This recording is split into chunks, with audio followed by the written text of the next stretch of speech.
So we're here with Rita Keller, and I'd like to chat to you, Rita, and find out a little bit about your history in yoga. Can you tell us how you first started, how you came to yoga? So it's a long story, and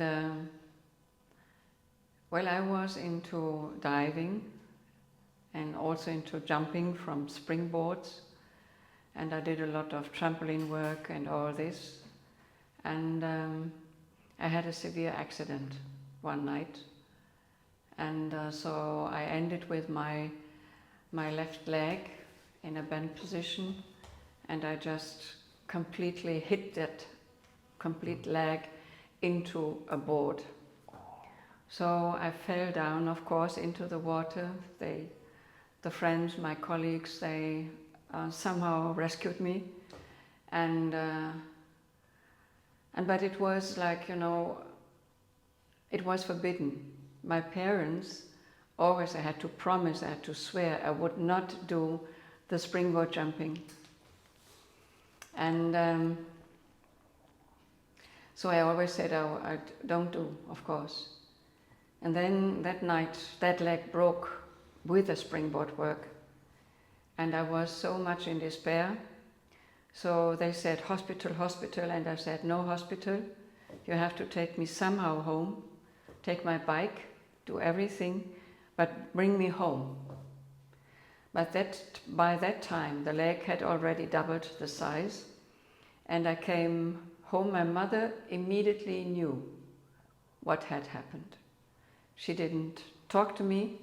So next morning, my friends, 10 meters away from our house, they picked me up, took me to the school, and I was in the middle of Matura, and everything was like exactly to the point. Sometimes so many things coincident, and it is coincide, and it was a drama for me. But nevertheless, I had already planned, and I had a place for sports and sports medicine. And it was that I had already a place. You have to have a kind of practicum of 2 to 3 months in a hospital. And it was even in Gabi's place in Marburg in St. Elizabeth Hospital, and I had a place. So I couldn't walk, but I moved there. And I had my place. And I thought, okay, you do not know what has happened, but what really happened, of course, I couldn't bend that leg anymore. So I was on one of the wards, and it was the chief, the head of the department, the chief doctor. So he said, like, Miss Rita, could you please lift your skirt? I said, why? I would like to know what is behind it and under. And I lifted. Of course, we had special clothes on, so I lifted that skirt up. And he said, my goodness, what is this? I said, I had an accident. And I told him the whole story. And he said, and who knows? He said, only my friends in sports know. My parents do not know what really is, or what it is all about. And I left home. My mother ignored it, and I knew, yes. But I'm supposed to study sports medicine and sports, and I'm here to just finish my practicum. So I have a place already at the university. And he said, with that leg, okay. Then they did all whatever, x-rays, anything, specimen was taken. And they found that the patella had been broken like 5-6 times.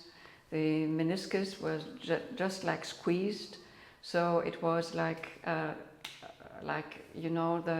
when blood densifies, and it was like the blood had built up so much into that leg, into that joint. And he said, we cannot operate anymore. We have no chance. If you would have come earlier, probably, but it looks dramatic. And so you have to tell your parents. And I said, well, I'm so in despair. I do not know what will happen with my parents. Have you more access to your mother or more access to your father? I said, rather more to my father, but in the end they will stand together, of course. So he called himself my father, and he said, your daughter is here in hospital, we had to hospitalize her, and you have to pick her up. And we also have to have a talk with you. So my father came. By that time I had high fever, so it got everything. It was, you can imagine what happens when something like this somehow gets absorbed in the body, through the body. So,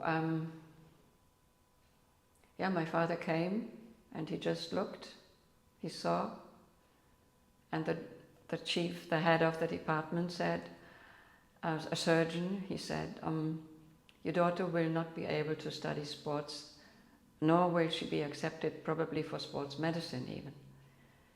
So she had a severe accident, and just lift your skirt again. And I lifted for my father. My father looked at it and he said, your mother would say, this is now a decision of God, because you couldn't follow what we said. So now you see the result is this. He took me home. 3 months, they didn't talk to me. It was just, I was as much worse like the air around them. And I turned back to the university. They looked at me and they said, no chance, no sports. And I was almost about to commit suicide, because it was like my dream. And you work so hard to just also, I was already, I had a place at the university and it was very good. By that time we had even, whether it would have been like in the water or outside the water, sports was really something I liked so much. And then it was like this. And then my old or former teachers came. They knew what had happened, and they said, my teacher for English and my teacher for mathematics and all these, they came and they said, there is another gift in you. You can study something else and do good things. But why don't you start to study just medicine? No, I want to help my colleagues also in the future, because this is what I've always done. When they had a problem on a springboard or in the water, they came and I put my hands, and I feel I have good hands for this, and I would like to do that. And finally, of course, they convinced me to study languages and also economics, just to turn the wheel completely around. And then it was like that. Yeah, so I did it, but I still was in depression. And in this time of depression, my friends, my sports friends, tried their very best. One evening they said, we found a Swamiji. So we lived close to the border, so to the Netherlands. We found a Swamiji. Maybe we go there. What is a Swamiji? It's a yogi. And I said, okay. So they thought the mindset maybe should be changed. And it was, we went there a couple of times, and I thought, what is this? Just meditation. I don't want to look into that story on and on again. So we changed. They found another Swamiji. And so he started again with meditation. I could not even sit. So I turned my back one evening completely to him. And I felt just a strong touch. And he just threw me around and said, hey lady, it's all in your head. And it was so sharp. So I thought, wow, okay. I was quiet. Friends took me home. And then I just looked what else is there around this Swamiji, the yoga and all this. So I found Guruji's book. And I saw his Tadasana, like when I was standing on a springboard. So this is, everything is of course discipline, is alignment. You cannot even 1 centimeter, if you miss that part, so you will end up somewhere in the water. So, and it touched me so much. And then I tried to make, of course I stayed with his Swamiji first, and then I tried to make contact with his method. And it was my, I traveled also to London to have the first teachers there, but they did not touch me. I had still a leg like this. I couldn't, it was like a stick. I had to, you know, I walked like I had a stick, a wooden leg. And so nobody wanted to touch. So, and I continued. Then I switched on and I went to Amsterdam also. And Amsterdam, then they had the first teachers training and I enrolled there.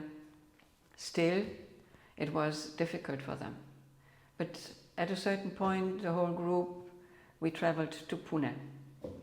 And it was, of course, in Amsterdam itself, I saw him in a seminar and I was so impressed. I thought, wow, if I could work with him, yeah. So then it came by, and then a year later we moved and we came to Pune. And he looked at me at a certain point and he came very gently and he said, Rita, may I ask, who helps you with this leg? And I said, sir, no one. They don't even dare to touch it. How old are you now? Told him my age. And he said, from now on I will be your teacher and you will make progress every year. But you have to come every year. So I have to see you for a couple of weeks. And so he started the work on me. I trusted, and at a certain point he said, you will not believe, but at a certain point you will even do Padmasana.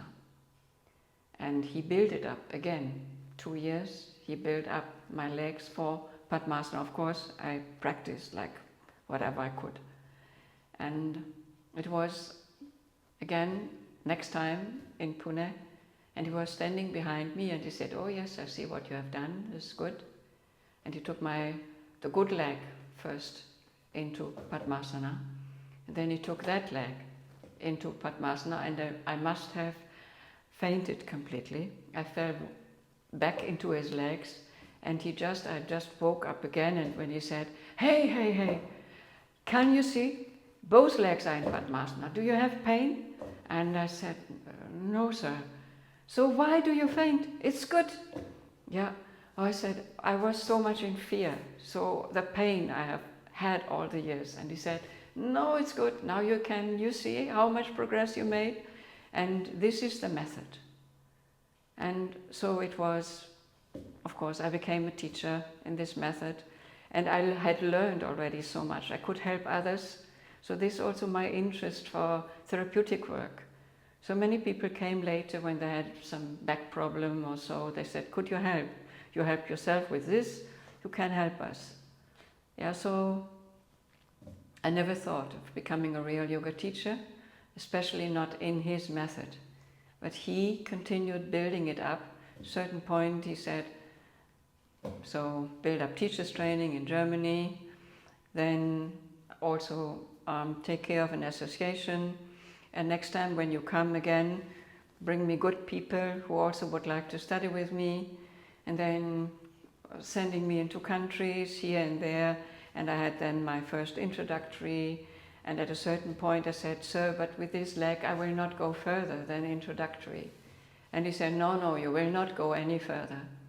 And at a certain point he said, so I thought now we go for intermediate junior, Rita. I said, sir, you promised. It is not needed. But why? You can do. I said, well, even when I go into a drop back, I lose control of this leg. But you can work with this. You see what happens. Why can't you bring your mind there? and so on. And then he said, build up also the others for junior work, then now senior work, and then finally it was, he said, and by the way, you should have an advanced certificate, but you know I'm honest. Sometimes I hand out a certificate, but in your case, I want you to work. I want to see your work on this level. So I will not hand out a certificate, but I insist that you will do the work. So it was 1 year, second year, he said, now performance for me? I said, sir, I doubt whether it's good enough for you. I will have a look at you the way you can do. I said, sir, no. And it was the third year when he said, now, by tomorrow, you have done all photos. I tell you a photographer, and you don't have to do it in front of me, but I want everything. And I want you also that you show the teaching on the photos, how you help. And I said, but sir, it is only one day. And he said, hurry up. And it was then when I brought my big file, so also the therapeutic work, of course, and all this. And he said, okay, well done. In this period, that's how we used to do applications, take photos, therapeutic work we'd present to him, and often he was quite rigorous and he would send people away, and he would say to some people, don't ever present again, or he would say, no, you have to go away and work on this material. Look at the way your hands are moving, look at the way your body's standing when you assist. What was his feedback to you in this when you did the photos? Did you sit with him as Yes. he looked at them? And he said, the work is okay. And I said, sir, now on each and every level we discussed the major points on this level. And he said, what do you guess? What are the major points on this level? And I thought, well, I felt it, and I thought, I just say it now how I feel it. And I said, well, I integrate the hips more, and I feel a different understanding altogether. And I can address this leg actually better. Though in some things, like it is still weak, but you saw then I use a prop to make it more stable, so I lift the frontal foot higher. And he said, so the hips? I said, yes. He said, almost. The buttocks are the thing on this level. And I came back, so I came back home immediately. Of course, I had to again work the same thing, and I understood what he said. Buttocks, yes. Complete integration, yes. Spine goes up. And it is, then I saw the real complete picture of his work. So building up, like from the introductory level, building it all the way up. And on each level, it was not the new asanas, but these asanas always had a deep meaning, an inner meaning. So it was he built us up in a way that we got a deeper understanding and not just adding some asanas. And I was so grateful, finally. So when we discussed, I said this congruent action, so strong, yes, but the buttocks. Yeah. And then, yeah. Many of the senior teachers say a version of what you've said, that the syllabus and the progression across the levels, it was like the syllabus taught you. You did the work and you could see how one asana led to the next, but also how the movements within the asanas progressed you. And it sounds like you really saw that or experienced that in your own work. Yeah, absolutely. And when I hear when they say, oh, let's have only that level and then that level,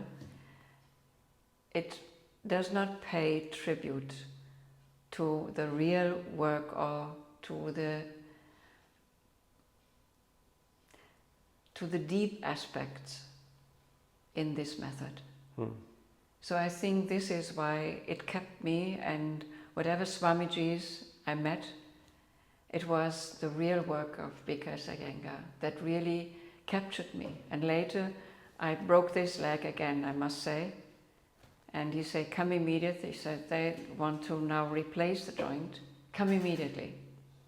And I came, and he looked at me and he shouted and said, 30 years my teacher, 30 years my student, look at her. So again, something has happened. Show me your practice. And I showed what I had started with. He looked. And I said, okay, now we continue. But it will be very painful, I'll let you know, because we have to align that leg completely. And so he did what he really understood. And also I will not forget, because I had the feeling that the shin bone had left the knee joint. And at a certain point I was in Dandasana, he came and he first rolled the calf into that shin from the side with his feet, what he did. He did it on this side, okay? He came over to this side and I was about to faint again. And it was like, he looked at me, and this feeling of love or affection or respect, I also will never forget, because he looked, he took his foot away, and he just did this to my shoulder, and he knew, no, this will not be possible. She would accept it probably, if she would really see that she could manage it, or stand it, yeah. And then he worked just at the shin from a different angle, coming with more with ropes, with belts and all this, and then helping to align the hip again, because the whole area, yeah. But it was tremendous, tremendously impressing. I'd like to ask you about your father. You've told me of his involvement with you teaching him. Can you tell us that story? Well, as I said, I cut my story short, because at home I come from a very Catholic background, very Catholic. And my mother, they had forbidden, actually, they said, okay, don't do this kind of jumping. And I said already to them, I will not do. And then, of course, we did like trampoline jumping to prepare for springboard jumping. And we had a hi-hat around our area where we practiced or had our training. And at a certain point, they said, do you do springboard, Rita? No, I don't springboard. Okay, you lie. We have forbidden everything already. But we saw your head coming up, and we watched 10-15 minutes. You jumped high, and we saw your head, and now we ask you and you say, no, you are not into it. See, this is a sin, this is a lie. Then when the accident had happened, this is what my father said, you did not obey, you did not do this, see, this is the result. And God, actually, He did the punishment, not we. God showed you the way. And then when I started with the yoga, at a certain point, and they saw something happened, something in my attitude probably, also maybe I walked in a different way. And so my father asked me, what do you do? And I said, well, I go to the Netherlands, so we drive there with my friends, and we just do some gymnastics. And he said, nothing else? And at a certain point, I said, look, I will not continue with my story. I tell you, yes, we do some yoga there. What is this? So it comes from India. I explained to them, and my mother said, never ever talk about this method again in this house. We are Catholic, so your brothers and sisters do different things. They do eurythmia, anything like this. So you can go with Steiner, you can do this work. I said, well, this will not help. It's a different work. And they said, okay, never ever talk about it. Do not infiltrate your younger brothers and sisters. But of course, in the long run, they could see I made real progress. And I had left home. And of course, I did not what I wanted to do. Of course, I had not studied medicine and sports medicine still. It was a far cry. And but at a certain point, it was like they saw me traveling, they saw me going to Amsterdam, hearing from my friends, or like my close friend, yes, she travels, it is the Iyengar Yoga method, and I think she also will go to India, definitely, but she works at the moment, she is in Amsterdam and with teachers, and she really, and she sees, she is, you know, she is fascinated by this man, seeing herself in the posture of Tadasana and all this, so explained a little bit. And still my father said, my mother, no, keep completely quiet, leave the house rather. Rather, we don't want you to see you again, but don't infiltrate brothers and sisters. So my father, at a certain point, he had, during the war, well, you know, with all the dramas, being shot at, experiencing certain diseases, so he had like a bad hip issue. So he was actually limping. So it was at a certain point also that he had a hip replacement, then another hip replacement because it did not work. Then they molded a new hip, and again he could not stand on it, and so they rebuilt the whole house, our home. So they rebuilt that. So I was not living there, of course. Very early, at the age of 18, I was out. Yeah, and but they changed the whole system in the house. Wheelchair, everything got ready for wheelchair, and. I came and I visited them and I said, want to see Father, and my mother said, what do you want? I said, I offer my help.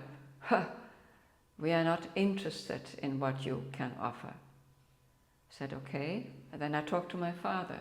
I said, now this was your last chance, the house, everything has been now renovated or rebuilt actually to make your wheelchair happen here.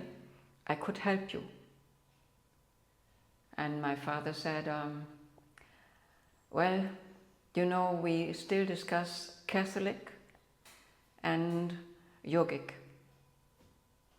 And I have a Catholic mind and you have a yogic mind. They're two separate things.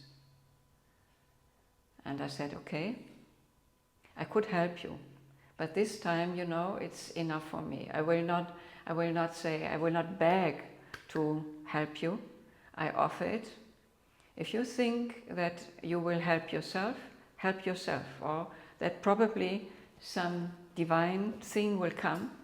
But I do not believe that God is made for this. He will not help you there. But I really offer help. And I said, I will not come home anymore.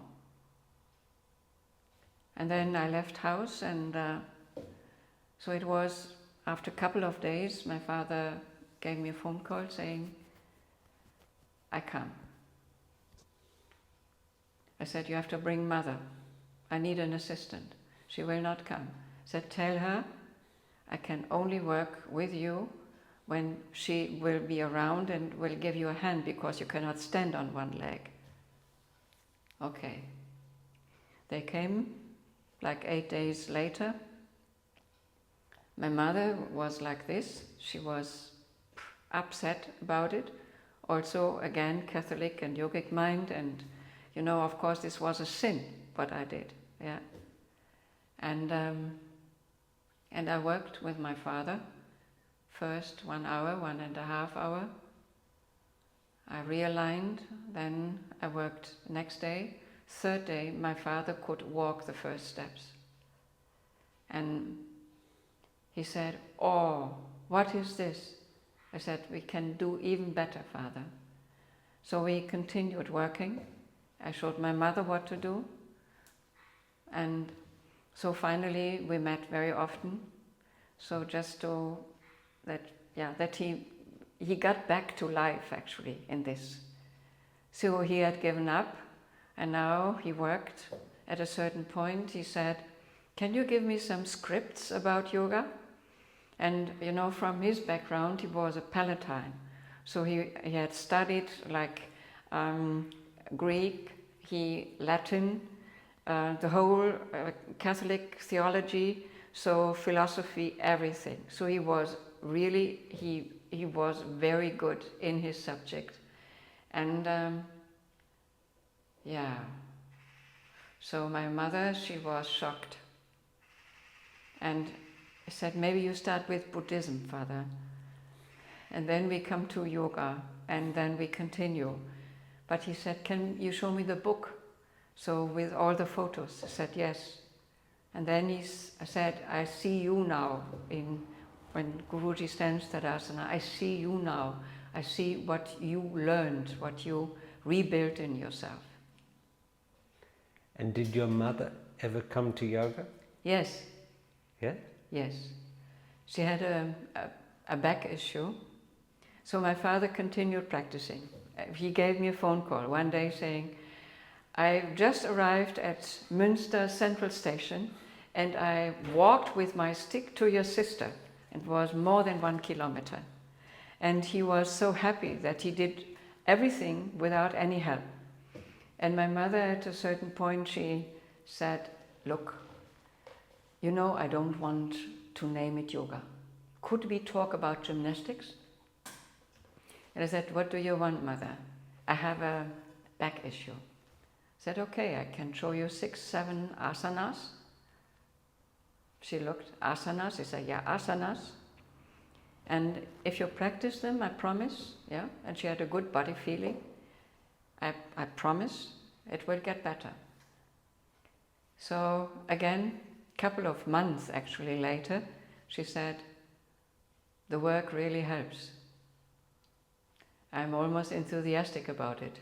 You can show me more. Your brother, by the way, has a high blood pressure. I said, could you also do something for him?" And I said, "And your friends? You know, my friends will not understand when I tell them I do yoga and now my back gets better because I do yoga. I tell them I do some gymnastics, of course, yeah." And they say, "Also, could you show it?" No? So she said also, she showed them a little bit. So, and it was, my father died at a certain point, but it was not because of his hip, yeah, it was just a heart thing. And before my mother died actually, and she was very clear then and sharp-minded, sometimes she was official, yes? We called her always Colonel, because we were 4 brothers and 5 sisters. You can imagine, she had to be somehow a colonel in the house. When she shouted, we all were like this.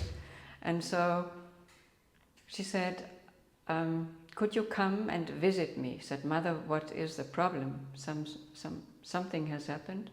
"No, I have to talk to you." Okay. I thought, my goodness. We come, probably the wheel turns back again. And then she said, "Can we go out?" I said, "Okay." So then she liked my belingo, so she could just slide into this belingo. And then we we drove to a nice cafe. She liked that very much. And she sat with me and she said, I just want to say, I'm very happy that you found the yoga, or the yoga found you, because I think you have not searched for it, but it came to you. Because I understand the meaning of it. And I understand also why you wanted to become a teacher, why you share it with others. I myself, or she herself, said that she experienced benefits of it. And you could see also that the mind changes a little bit, more bright.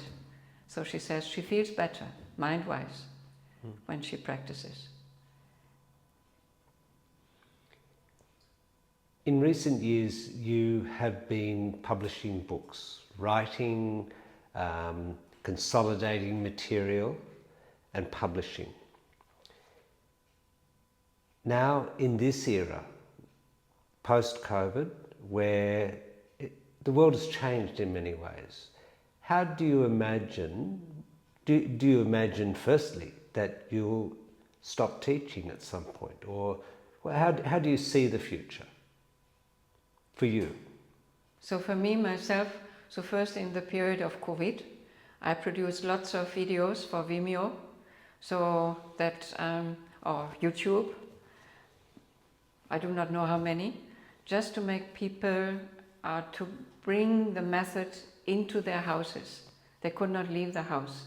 So sometimes even I made a note in the newspaper saying, you can find on YouTube some remedy if you want to do some yoga, so this is for free. So that was my teaching. I Zoomed a lot in those days, like 60, 80, 100 students on Zoom. And of course, I always covered the aspect of mind, loneliness, devastated from everything around them. Then here we had, of course, the flood came extra, and I had to continue like this. I never withdrew, but I taught every day. And so I myself, I think if you become a yoga teacher, or even meaning not with a certificate, but you teach yoga, it does not mean that someone puts his signature or her signature just under something and you say, yes, now you are a teacher something. But the teaching comes from inside. It is like an urge. It's something you have to share, or sometimes even you don't think about it, but you are again in a teaching process. And I think this is something what we inherited from our guru, and something what is in us. If this is the real, it is not like some people say, oh, now I just become a teacher because I will stop working this, now I will work that. This is probably the wrong way. This is why Guruji also hesitated about giving higher certificates. And he always said the teaching has to come from within. And the teaching has to come from the aspect of learning. So this is a lifelong learning situation. It is not a lifelong teaching situation. But the teaching comes from the aspect of learning, from the contact with yourself, with a method, but especially the contact, the yogic way with yourself. And then you don't think about it. I have the feeling also, you, Alan, that you never think about teaching. It just comes. Or you work on something and you have the feeling you have to share this. You cannot keep it for yourself. And that probably was also the reason why Gitaji asked me at a certain point to help her to write books. And at a certain point she said, it was asked when finally the book Pregnancy would be ready.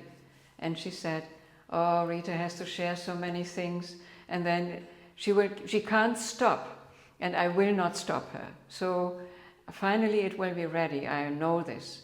But it's all about disseminating, it's all about sharing, it's about bringing good things into the world and sharing it with all people who are interested. Of course, not all, we can't win them all, but at least the yogic mind can slowly also disseminate into the fields, different strata of life. One last question. Yoga and Christianity. You came from a Christian household. How do you see, your mother initially said that these are opposites, they're not compatible.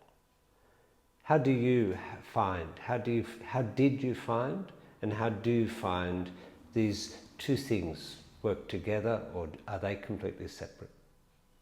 So I think my father finally, he understood very well what it was. Whatever your belief, your aspect of God is, whether it is a Christian God, whether it is Islam, or it is any God, it is the Ishvara. And this is the supreme. And it never says in the yogic text you have to follow, let's say, like Ganesha. So this is what people mix. It doesn't say anywhere. It is just the aspect of divinity, the aspect of Ishvara, and that we surrender to something higher than we are. And this doesn't matter what actually background we have, from where we come.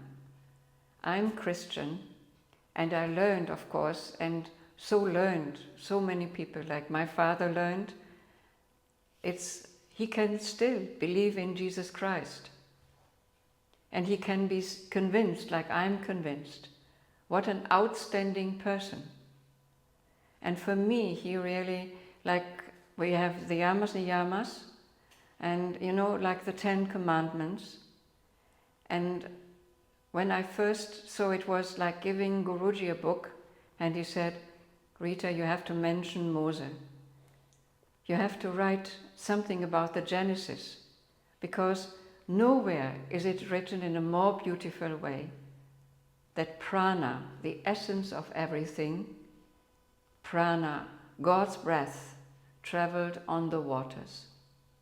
And this is, I think, this is like connecting, because the breath connects us all.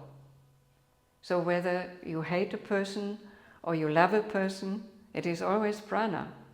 You are connected through prana. So, and we cannot have borders, because the air is everywhere. Clouds are everywhere. You cannot say, here it stops. So when I started studying economics, was common goods are, and then we had always to recite it, like air, water, soil. And this is so important to understand, that we cannot limit these elementary, we would say elements. So I just wanted to give a terminus from the yogic point, but it is absolutely to be understood. We are not separated because you live in Australia, I'm here. So there is so much in between. We have the air in between, we have the clouds, they move, they do not stop at the border. We have the water, and we have also the soil and all these things. And of course fire, you can never stop. The fire, whether it is inside us or whether the outer fire. So you cannot stop it, because these are universal things in us. This is the universe. And we are connected, all are connected through the element, of course, of air and ether, the prana itself. And then we see it is universal thing. So I'm here in Germany, we have Christianity here, but still you see, like the Pope, it was one of the popes, and I will give also this story in next talk, and he invited because Iyengar to help him in a health problem. But his cardinals, they said, his high bishops said, no, it could be understood in the wrong way.